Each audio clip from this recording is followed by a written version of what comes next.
దేవతలు మీ పడక గదిలోకి వచ్చి కూర్చోరు. దేవతలు మీ హాల్లోకి వచ్చి కూర్చోరు. దేవతలు ఎక్కడికి వచ్చి కూర్చుంటారో తెలుసా అండి? అందరూ మీరు పూజ చేసేటప్పుడు ఆవాహయామి అంటే వస్తారు.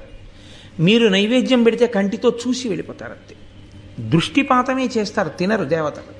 ఇంటి నైవేద్యాన్ని, మీరు ఇంట్లో పెట్టే నైవేద్యం ఏదుందో దాన్ని దేవతలు తినడం అన్న విషయాన్ని వేదం అంగీకరించలేదు. అలా లేదు ప్రమాణం, అలా తినరు. దృష్టిపాతం చేస్తారు, కన్ను విప్పి చూస్తారు. అంతే, చూసినందుకు అది ప్రసాదం అవుతుంది. యజ్ఞం చేస్తే తింటారు. తినడం అన్న సమస్య వచ్చేటప్పటికీ వ్యక్తి రావాలి కదండి.